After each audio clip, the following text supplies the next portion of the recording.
Hello everyone, स्वागत है आप सभी का आपके अपने यूट्यूब चैनल मेरिटोरियस ब्रेन पर। मेरा नाम है दिलीप सिंह शेखावत। कैसे हैं आप लोग? उम्मीद करता हूं कि अच्छे होंगे। और आज के इस वीडियो में मैं चर्चा करने वाला हूं फिजिक्स के एक महत्वपूर्ण टॉपिक के बारे में, जिसका नाम है हीट एंड टेम्परेचर, ऊष्मा और तापमान। तो ऊष्मा के नाम से आपके जहन में सबसे पहले क्या चीज़ आती है? तो हीट से क्या फील लेते हैं आप? तो जैसे मान लीजिए ऊष्मा या हीट, जैसे ही आपके जहन में ये नाम आता है तो आपको फील आती होगी ना, गर्म चीज़ का एहसास होता होगा। हीट मतलब गर्मी, ऐसा कुछ। तो क्या हीट का गर्मी से या टेम्परेचर से कोई रिश्ता है, रिलेशन है या नहीं है? तो सबसे पहले मैं आपको समझाता हूं कि हीट आखिर होती क्या है। What is heat? Heat scientifically आप किसको कहते हैं?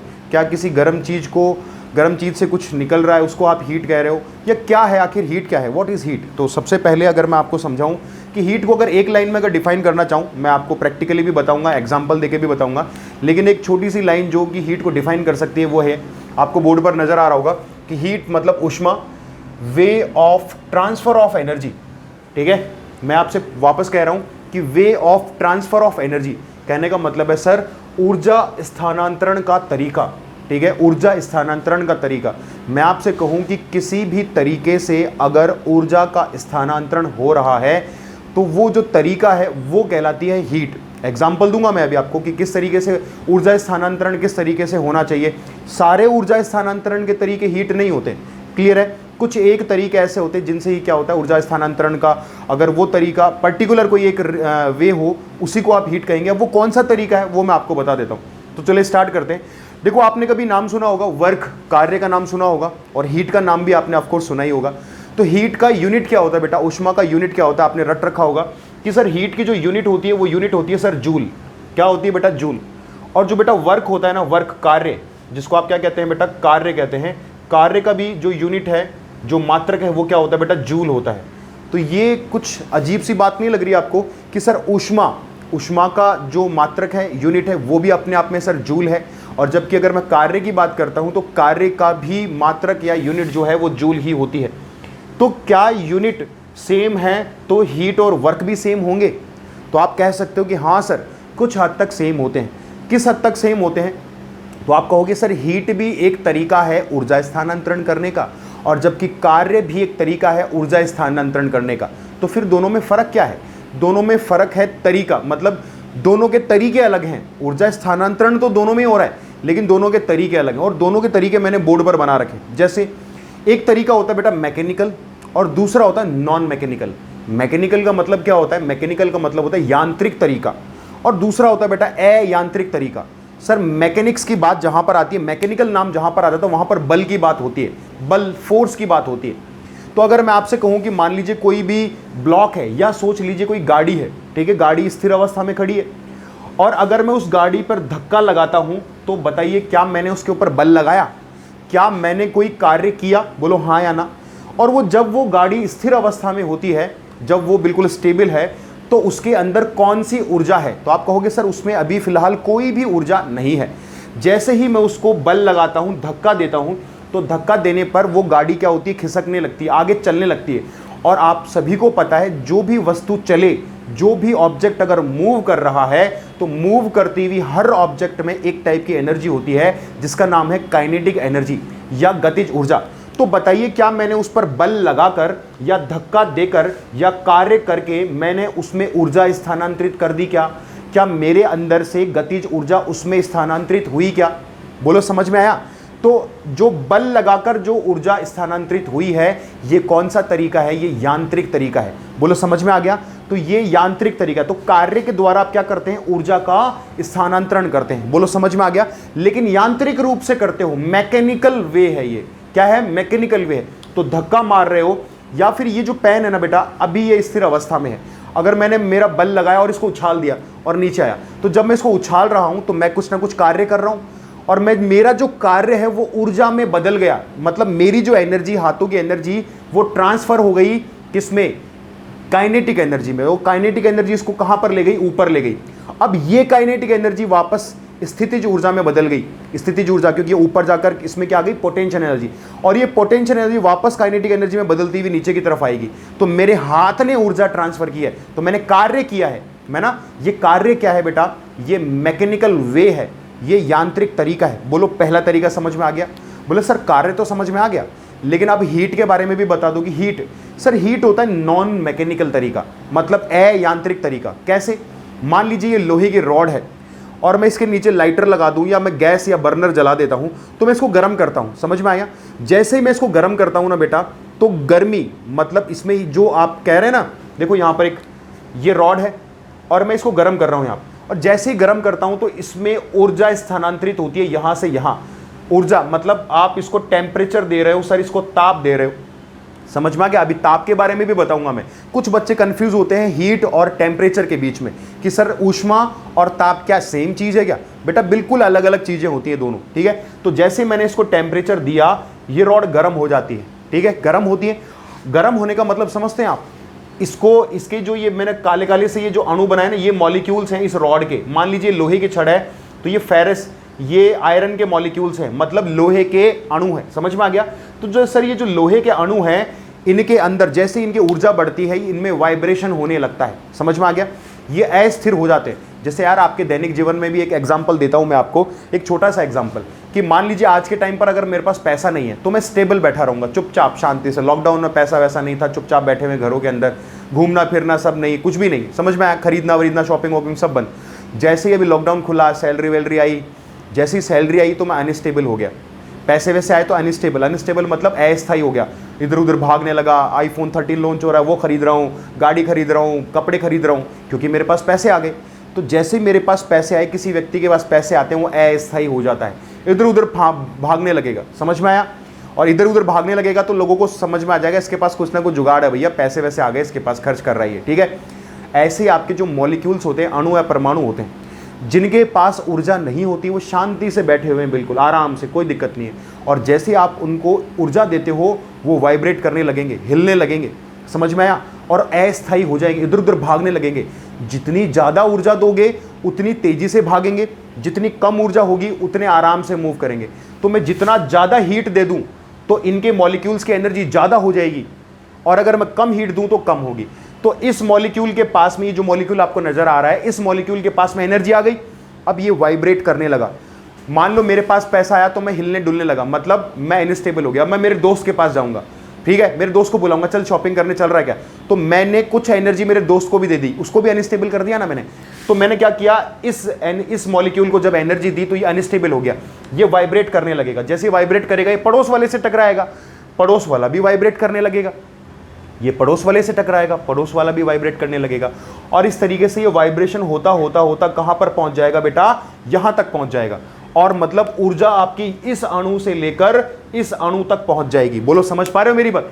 क्या ये ऊर्जा का स्थानांतरण है? ऊर्जा तो हमने सिर्फ इसको ही दी थी, गर्म तो हमने सिर्फ इस एंड को किया था, और गर्म ये भी हो गया। तो किसी लोहे की रॉड को एक तरफ से गर्म करते हो तो क्या वो एक तरफ से गर्म रहती है क्या? पूरी रॉड गर्म नहीं होती क्या? बोलो सर होती है। तो रॉड में जो हमने एनर्जी या ताप दिया था, वो ताप का संचरण यहां तक हो गया, मतलब ऊर्जा यहां से लेकर यहां तक पहुंच गई। मतलब ऊर्जा का स्थानांतरण हुआ क्या? क्या एनर्जी का ट्रांसफर हुआ क्या? और क्या आपने इसमें बल लगाया क्या? बल नहीं लगाया। तो ये तरीका जो है वो कहलाता है नॉन मैकेनिकल वे, मतलब सर अयांत्रिक तरीका। तो अयांत्रिक तरीका क्या हो सकता है? गर्म करना हो सकता है, दबाना हो सकता है, और भी बहुत सारे तरीके हो सकते हैं। समझ में आया? तो ये जो तरीके होते हैं बेटा, इनको नॉन मैकेनिकल वे या नॉन मैकेनिकल मेथड या अयांत्रिक तरीका कह सकते हैं। तो अब आपको ये चीज समझ में आ जाएगी कि सर हीट क्या है? Way of transfer of energy. Sir सूरज से हीट यहां पर आ रही है, हीट मतलब ऊर्जा, सूरज का प्रकाश यहां पर आ रहा है, तो सूरज से ऊर्जा का स्थानांतरण यहां पर हो रहा है। तो सर ये भी तो क्या है? अपने आप में हीट ही है। समझ पा रहे हो मेरी बात? बल्ब है, बल्ब से ऊर्जा मेरे तक, बल्ब की जो गर्मी फील होती है ना बेटा, बल्ब की गर्मी फील होती है ना, कभी कभी आपने हेलोजन लाइट्स वगैरह देखा होगा कि गर्मी लगने लग जाती है आपको, बल्ब गर्म होता है, तो बल्ब से ऊर्जा स्थानांतरित हो रही है आपके तरफ, तो वो क्या है? हीट है। समझ में आ गया? क्लियर है? तो हीट अपने आप में वे ऑफ ट्रांसफर ऑफ एनर्जी, मतलब ऊर्जा स्थानांतरण का तरीका है। तो सर हीट की इकाई क्या है? जूल, और जबकि वर्क की, कार्य की इकाई भी जूल होगी, क्योंकि हीट में भी ऊर्जा ट्रांसफर हो रही है और वर्क में भी ऊर्जा ट्रांसफर हो रही है। समझ में आ गया? बस तरीका अलग अलग है, एक में यांत्रिक तरीका है, एक में अयांत्रिक। यांत्रिक तरीके का मतलब है कोई बल लगाया जाए, हाथों से किया जाए, किसी मशीन से किया जाए, मतलब। और जब डायरेक्ट ताप या ऊष्मा देकर आप कर रहे हो तो वह अयांत्रिक तरीका है। तो आपने कहा सर जूल, तो सर आप कह रहे हैं कि सर नॉन मैकेनिकल ट्रांसफर है, मतलब अयांत्रिक ट्रांसफर, मतलब स्थानांतरण है, इसमें हमने किसी यंत्र का बल का उपयोग नहीं किया, जबकि वर्क कार्य करने में आप बल का उपयोग करते हो। समझ में आया? कार्य करने में तो मैकेनिकल ट्रांसफर होता है, ये आप इसको कहते हैं यांत्रिक तरीका, यांत्रिक तरीका है। बोलो यहां तक किसी को कोई प्रॉब्लम है? यहां तक क्लियर है? तो हीट समझ में आ गई क्या? तो हीट को आप इस तरीके से मत लेना कि यार कोई चीज गर्म है तो हीट हो गई, ऐसा नहीं है। आप क्या कहोगे? हीट के कारण गर्म होती है चीजें। समझ में आया? ऊर्जा स्थानांतरित होगी तो चीजें गर्म होने लगेंगी। समझ में आई? तो अगर मैं आपसे कहूं कि हीट ट्रांसफर, अब एक लकड़ी को जलाओगे आप इधर से, तो लकड़ी में यहां से यहां तक ऊर्जा स्थानांतरित नहीं होती है, क्योंकि उसमें हीट का कंडक्शन नहीं होता। समझ में आया? तो चलो ठीक है। तो देखो यहां पर ये एग्जांपल मैंने आपको बता दिए, ये एग्जांपल आपका वर्क का हो गया। ये आदमी इस ब्लॉक को धक्का देता है तो ये गति करता है, और गति करता है तो इस आदमी ने कार्य कर कर ऊर्जा स्थानांतरित कर दी इस बक्से में, और इस बक्से में ऊर्जा स्थानांतरित करने के कारण ये गतिक अवस्था में आ गया, और इसमें गतिज ऊर्जा आ गई। इसमें क्या आ गई बेटा? गतिज ऊर्जा, काइनेटिक एनर्जी। तो इसमें से इसमें एनर्जी का ट्रांसफर हो गया, इसी को तो कहते हो कार्य। समझ में आया? वर्क करना, बस इतनी सी बात होती है। क्लियर है? चलो यहां पर आपको हीट आपका नॉर्मल। अब हम बात कर लेते हैं कि सर हीट तो आपने बता दी, अब सर टेम्परेचर के बारे में भी बता दो कि व्हाट इज टेम्परेचर, तापमान क्या होता है। तो अगर मैं किसी स्टूडेंट से जब पूछता हूं ऑफलाइन क्लास में कि टेम्परेचर का मतलब क्या है, तो सर टेम्परेचर का मतलब वो बताते हैं कि सर कोई भी चीज कितनी गर्म है, कितनी ठंडी है, उसकी जो माप होती है ना सर, उसका जो मेजरमेंट है वो सर टेम्परेचर होता है।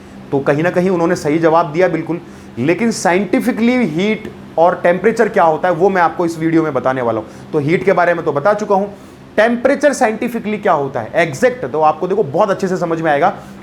तो ये चीज आपको समझ में आ गई। मैं एक बार इसको साफ कर देता हूं।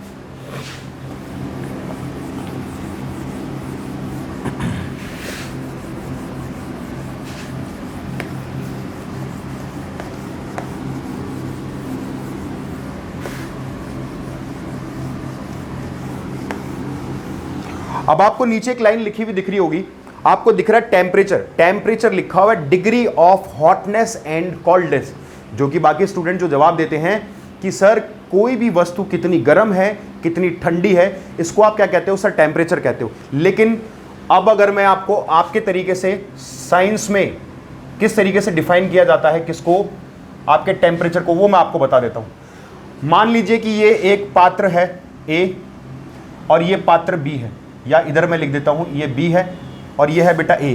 समझ में आया? इसके अंदर अणु है, इसके अंदर क्या है बेटा? अणु है। समझ में आ गया?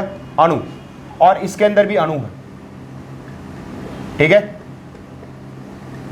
ये अणु हो गए। क्लियर है? तो अगर मैं आपसे कहूं कि ये जो मॉलिक्यूल्स हैं, अणु हैं, इनकी जो पर्टिकुलर एवरेज एनर्जी होती है, तो टेम्परेचर क्या होता है बेटा? Temperature, temperature is average energy, average energy of molecule. Molecule sir Hindi में क्या लिखोगे? हिंदी में लिखोगे कि सर अणुओं की जो है, अणुओं की औसत ऊर्जा, औसत ऊर्जा, वो क्या कहलाता है? टेम्परेचर। बोला सर समझ में नहीं आया, मजा नहीं आया, फील नहीं आई सर, फील लो बिल्कुल आप। मैंने कहा एवरेज एनर्जी, कोई भी मॉलिक्यूल जो है ना, कोई भी अणु, इधर से इस अणु के पास कितनी ऊर्जा है वो तापमान होता है। अगर सोचो ज्यादा ऊर्जा है तो ज्यादा तापमान, कम ऊर्जा है तो कम तापमान। जैसे एग्जांपल के तौर पर ये 30 डिग्री सेल्सियस पर है और ये 50 डिग्री सेल्सियस पर है, तो अगर मैं कहूं कौन से अणुओं के पास ज्यादा ऊर्जा होगी, तो आप कहोगे ऑफ कोर्स सर इन अणुओं के पास ऊर्जा ज्यादा होगी। समझ पा रहे हो मेरी बात? जैसे मान लीजिए कुछ इस तरीके से आपका सॉलिड है, सॉलिड मतलब समझते हैं ना ठोस, ये कोई ठोस है। समझ में आया? तो ठोस की जो संरचना होती है वो स्टेबल होती है। जैसे मान लीजिए ठोस है, या फिर ये प्लास्टिक, ये ठोस है ना, अभी ठोस अवस्था में है। इसके जो अणु हैं उनके पास ऊर्जा कैसी होगी बेटा? उनकी एवरेज एनर्जी कम होगी। क्यों है कम? कम होने के कारण ही तो ठोस में, अभी मैंने आपसे कहा जितनी ऊर्जा ज्यादा होती है अणु परमाणु उतना इधर उधर भागते हैं। ऊर्जा ज्यादा तो स्टेबिलिटी कम, ऊर्जा ज्यादा तो स्थायित्व कम। तो अगर मैं आपसे कहूं कि अगर इनके पास ऊर्जा कम है, अगर इनके पास ऊर्जा कम है तो ये अणु एक जगह पर रहेंगे, इधर उधर ज्यादा नहीं घूमेंगे।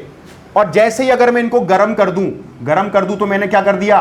हीट ट्रांसफर कर दिया। अभी बताया था ना हीट, और इनको ऊर्जा दे दी, और इनको जैसे ही मैं ऊर्जा दे दूंगा तो ये इधर उधर भागने लगेंगे, इधर उधर इनकी ऊर्जा ज्यादा हो जाएगी और ये आपस में एक दूसरे से टकराने लगेंगे, और टकराते ही क्या हो जाती है, ये पात्र क्या हो जाएगा बेटा, गर्म हो जाएगा, और गर्म हो जाएगा तो आप क्या कहोगे कि सर इसका टेम्परेचर ज्यादा होगा। बोलो समझ में आ रहा है, समझ में आ रही चीजें। तो मैंने आपसे कहा कि जैसे आप इसको गर्म करते हो, आप इसमें ऊर्जा स्थानांतरित कर रहे हो, एनर्जी ट्रांसफर कर रहे हो, और जो एवरेज एनर्जी है, औसत ऊर्जा है अणुओं की, वो बढ़ने लगेगी, और जैसे ही ऊर्जा बढ़ने लगेगी इधर उधर चक्कर लगाने लगेंगे, कौन, अणु, क्योंकि जैसे ही ऊर्जा बढ़ती है स्टेबिलिटी कम हो जाती है, स्थायित्व कम हो जाता है, और जैसे ही स्थायित्व कम हो जाएगा सर इधर उधर भागने लगेंगे, और भागेंगे तो टकराएंगे, टकराएंगे मतलब कॉलिजन, कॉलिजन मतलब टेम्परेचर इंक्रीज। तो समझ में आया, औसत ऊर्जा ज्यादा तो टेम्परेचर ज्यादा, औसत ऊर्जा कम तो टेम्परेचर कम।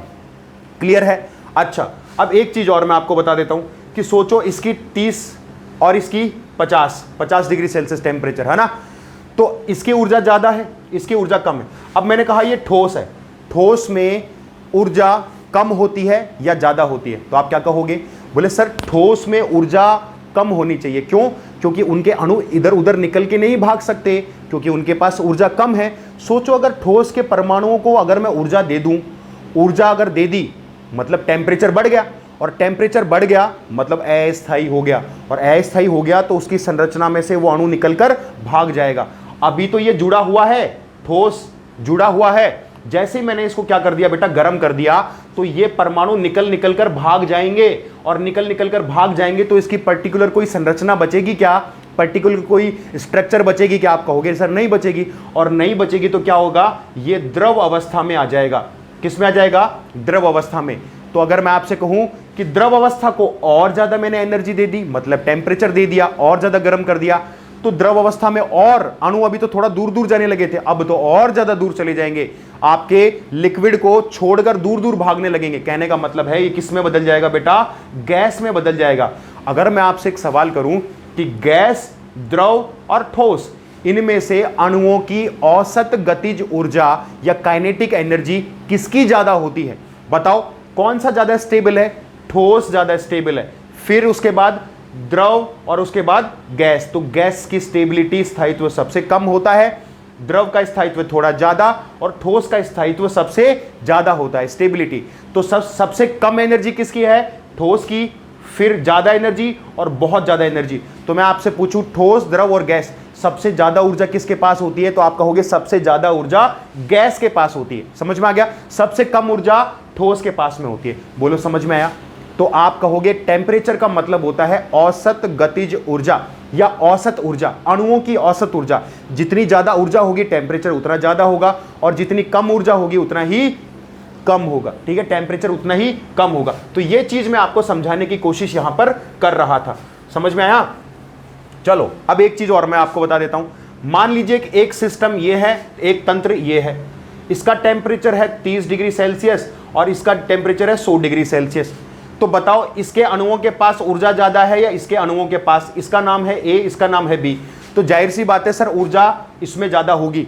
अब ऊर्जा इसमें ज्यादा होगी। अब इन दोनों सिस्टम्स को मैं जोड़ देता हूं, ऐसे जोड़ दिया मैंने, ए और बी। तो इसका 30 है और इसका 100 है। तो मुझे एक बात बताओ, ये वाले जो अणु है जबरदस्त तरीके से कॉलिजन कर रहे होंगे और ये धीमे धीमे धीमे धीमे घूम रहे होंगे।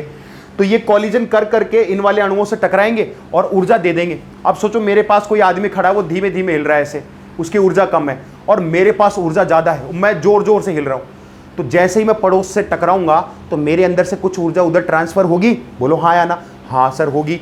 तो क्या पड़ोस वाले की ऊर्जा भी बढ़ जाएगी? हाँ सर बढ़ जाएगी। तो मेरे अंदर से ऊर्जा ट्रांसफर होगी उसमें? बोला हाँ होगी। तो इसके अंदर से इसमें ऊर्जा ट्रांसफर होनी चाहिए। बोलो हाँ या ना।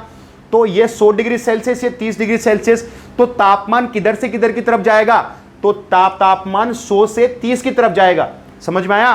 तो 100 से 30। तो अगर मैं आपसे कहूं कि हीट ट्रांसफर किस तरफ होता है, ऊर्जा का स्थानांतरण किस तरफ होता है, आप कहोगे अधिक ऊर्जा से कम ऊर्जा की तरफ होता है, अधिक तापमान से कम तापमान की तरफ होता है। बोलो समझ में आया? तो मैं कहूंगा कि टेम्परेचर डिफरेंस अगर है, अगर टेम्परेचर डिफरेंस, तापमान में अगर अंतर है, तो जो ताप में अंतर अगर है, तो जो आपकी हीट है या ऊर्जा है, तो वो किधर से किधर जाएगी? तो आप कहोगे सर हाई टेम्परेचर से लेकर लो टेम्परेचर की तरफ जाती है। तो अगर मैं कहूं 30 डिग्री सेल्सियस और इधर 100 डिग्री सेल्सियस, तो 100 डिग्री से 30 डिग्री सेल्सियस की तरफ ऊर्जा का स्थानांतरण होगा। बोलो समझ में आया? यहां तक क्लियर है? तो ये चीज थी आपकी तापमान और बेटा साथ में हीट। ठीक है, तापमान और हीट। तो बोलो यहां तक आपको सारी चीजें क्लियर हैं? तो आपका ये भी पहले बैग जाकर एक बार स्क्रीनशॉट ले लेना जो भी मैंने लिखवाया आप सभी को। ठीक है, अब सीधी सी बात, थोड़ा मैं यूनिट की बात कर लेता हूं। तो हीट के यूनिट की बात कर लेता हूं, हीट या उष्मा। अभी थोड़ी देर पहले मैंने आपसे कहा हीट की यूनिट क्या होती है बेटा? हीट की यूनिट होती है, ऐसा यूनिट होती है बेटा, जूल। क्या होती है बेटा? जूल होती है। तो जूल के लिए एक बार सवाल पूछा गया है आपके, जैसे रीट में भी सवाल पूछा गया था कि सर जो जूल है और कैलोरी का संबंध पूछा जाता है, जूल और कैलोरी का संबंध पूछा जाता है, कितने जूल में कितने कैलोरी है, कितने कैलोरी में कितने जूल होते हैं। तो कैलोरी बड़ा होता है या जूल बड़ा होता है? तो आपको पता होना चाहिए सर कैलोरी बड़ा होता है। ठीक है, तो अगर मैं आपसे पूछूं कि सर एक कैलोरी बराबर क्या होता है, 4.186 जूल होता है। कितना होता है बेटा? 4.186 जूल होता है। अगर मैं एक कैलोरी की बात कर लूं तो इसको एस्टिमेट हम 4.2 जूल की बात कर लेते हैं। अभी रिसेंटली सवाल क्या पूछा गया था कि एक जूल में कितने कैलोरी होते हैं। तो अगर मैं एक जूल की अगर बात करता हूं तो एक जूल में 1/4.2 कैलोरी होगा। ठीक है, कितना हो जाएगा बेटा? साफ लिख देता हूं कि 1/4.2 कैलोरी हो जाएगा। बोलो समझ में आया? इतनी चीज क्लियर हो गई? ये तो आपका एक बार सवाल पूछा गया है। चलो आगे हो और हम बता देते हैं आपको। एक यूनिट होती है बेटा BTU। BTU इसका नाम क्या होता है? इसका नाम होता है ब्रिटिश थर्मल यूनिट। ठीक है बेटा, ब्रिटिश थर्मल यूनिट। अब ये ब्रिटिश थर्मल यूनिट का मतलब क्या होता है बेटा? इसका मतलब है 252 कैलोरी। समझ पा रहे हो? एक BTU के अंदर, एक BTU में कितने होते हैं बेटा? एक BTU बराबर 252 कैलोरी। समझ पा रहे हो मेरी बात?